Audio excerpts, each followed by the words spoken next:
ناظرین، آج اگر آپ بغور دیکھیں سوشل میڈیا کو تو تفرقہ بازی کو انتہائی ایک منظم اور ایک سازش کے تحت پھیلایا جا رہا ہے۔ شیعوں اور سنیوں کے درمیان ایک نفرت پھیلائی جا رہی ہے، وہابیوں اور سنیوں کے درمیان یقین کریں ایک خلیج تخلیق کی جا رہی ہے۔ نہ جانے اس کے پیچھے انڈیا ہے، اس کے پیچھے اسرائیل ہے، یا اس کے پیچھے کون سی مینٹالٹی ہے۔ میں تو غور سے دیکھا ہے، میں نے آبزرو کیا ہے کہ اکثر ان پڑھ قسم کے لوگ جو ہیں، خاص کر جنہیں مذہب کی اے بی سی بھی نہیں پتہ، جنہیں نہ صرف توحید کی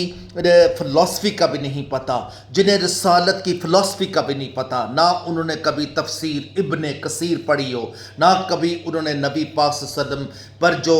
دنیا کی عظیم ترین کتابیں ہیں وہ پڑھی ہوں، نہ ہی کبھی انہوں نے ابن تیمیہ کی کتابیں پڑھی ہوں، نہ ہی کبھی انہوں نے ابن قیم کی کتابیں پڑھی ہوں، نہ ہی انہوں نے ابن حجر کی اور ابن کثیر کی، اور دنیا کی جو مستند اور جن کو انگریز اور جن کو ہندو اور جن کو یہودی بھی مانتے ہیں۔ ضیاء الحق کے دور میں اگر آپ اس وقت زندہ تھے، اس وقت تھے، تو یقین کریں آپ نے یہ چیز آبزرو کی ہوگی کہ شیعوں اور سنیوں کے درمیان ایک باقاعدہ ایجنسیوں کی طرف سے ایک تخلیق، ایک وسیع خلیج پیدا کی گئی اور سپہ صحابہ کو تخلیق کیا گیا۔ مولانا اعظم طارق کو اسپیشلی ان کو اس معاملے کے لیے تیار کیا گیا، مولانا جھنگوی صاحب کو اس معاملے کے لیے تیار کیا گیا، اور انہوں نے اہل تشیعوں کو یقین کرے کافر کافر کہا گیا۔ ایون کہ واش روموں کے اندر، مسجدوں کے اندر، بس سٹاپوں کے اندر، آپ کبھی غور سے اس وقت آپ کبھی اس دور کی تحریریں دیکھیں تو اکثر لکھا ہوتا تھا کہ شیعہ مرتد ہے، شیعہ غیر مسلم ہے، شیعہ جہنمی ہے۔ جانے یہ کون سا اسلام ہے جو ہم اپنے لوگوں کو، ینگسٹرز کو اور ینگ بلڈ کو دے رہے ہیں؟ حالانکہ اسلام میں لکھا ہے کہ تفرقہ بازی سے بچنا چاہیے، لا تفرقو، اور تفرقہ میں مت بڑھو، وتعتصموا بحبل اللہ جمیعا ولا تفرقوا، یعنی اللہ تعالیٰ کی رسی کو مضبوطی سے تھام لو اور تفرقے میں نہ پڑو۔ یقین کرو نبی پاک صلی اللہ علیہ وسلم کی بہت ہی مشہور حدیث ہے کہ ایک مسلمانوں کی مثال اس طرح ہے کہ جس طرح کی بلڈنگ ہو اور اس کی ایک دیوار ہو اور اس میں اینٹیں ہوں آپس میں اس طرح باہم جڑی ہوئی، اگر یونائٹڈ وی اسٹینڈ ڈیوائڈڈ وی فال، اور اگر ایک بھی اینٹ نکال دی جائے تو یقین کریں اس بلڈنگ کا سارا ٹائٹینک ڈوب جائے گا اور وہ دھڑام سے نیچے گر جائے گی۔ تو مسلمان اور خاص کر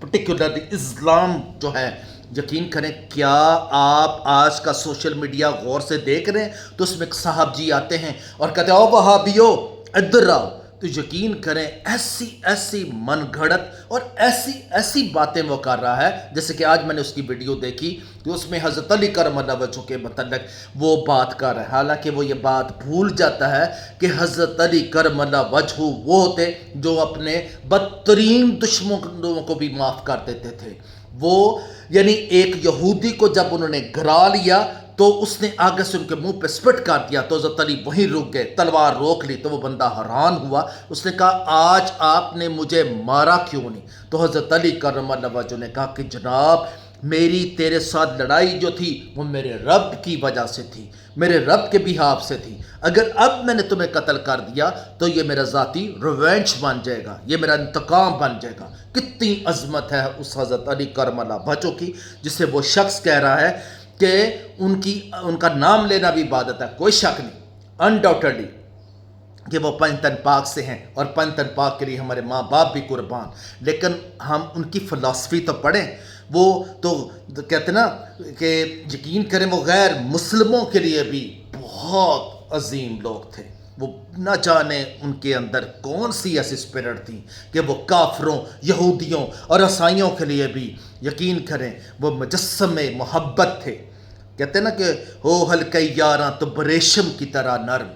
ہو ہلکے یاراں تو بریشم کی طرح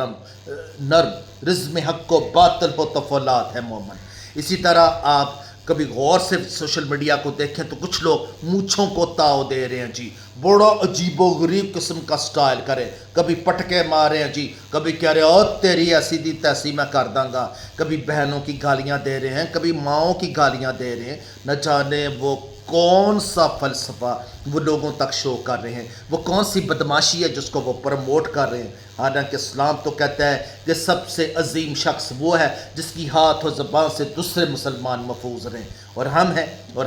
ہم ایسے کرتے چلے جا رہے ہیں، نہ جانے کیوں۔ اور کچھ اگر آپ غور سے دیکھیں تو وہ کہہ رہے ہیں کہ شیعہ کافر، وہ شیعہ کیسے کہہ رہے ہیں جی، وہابی کافر، اور وہاب آپ نام بھول جاتے ہیں کہ وہاب تو اللہ تعالیٰ کا نام ہے۔ کیا امریکہ نے جب لیبیا پر خونخوار قسم کی بمبارڈمنٹ کی تھی تو کیا اس نے پوچھا تھا کہ یہاں شیعوں کی اکثریت ہے، یہاں وہابیوں کی اکثریت ہے، یا یہاں سنیوں کی اکثریت ہے؟ یقین کر اس نے یہی سوچا یہ مسلمانوں کا ملک ہے۔ جب اس نے شام کی اینٹ سے اینٹ بجا دی تو اس نے یہ نہیں سوچا تھا کہ یہاں کس فرقے کا سپرامسی ہے، اس نے تو یہی سوچا یہ مسلمانوں کا ملک ہے۔ جب اس نے عراق کو تباہ و برباد کر دیا تو یقین کر اس نے یہ نہیں سوچا تھا کہ یہاں شیعہ زیادہ ہیں، سنی زیادہ ہیں، تو اس نے یہی سوچا یہ مسلمانوں کا ملک ہے۔ اور اب ایران پر حالیہ اس نے جو حملہ کیا ہے اس نے یہ نہیں سوچا کہ یہ اہل تشیع کا ملک ہے، اس نے یہی سوچا کہ یہ مسلمانوں کا ملک ہے۔ تو یقین کریں اگر آپ مسجدوں کے باہر لکھ دیں گے مسجد اہل حدیث، اگر آپ مسجدوں کے باہر لکھ دیں گے مسجد اہل سنت و جماعت، اگر آپ مسجدوں کے باہر لکھ دیں گے کہ یہ اہل تشیع کا یعنی وہ امام باڑہ ہے، تو یقین کریں مسجد تو اللہ تعالیٰ کی، کیتھیڈرل تو اللہ تعالیٰ کا، سیناگوگ تو اللہ تعالیٰ کا، ایون کہ ٹیمپل بھی اللہ تعالیٰ کا، تو وہ کون سی عبادت خانہ ہے جو اللہ تعالیٰ کا نہیں ہے؟ تو آپ کون ہوتے ہیں؟ آپ اس کے مامے لگتے، آپ اس کے کیا لے دادا لگتے؟ نہیں جناب، آپ کو کوئی حق نہیں کہ مسجد پر اپنی چودراہٹ اور اپنی پٹوار پنا ظاہر کرنا۔ اگر ہاں آپ کو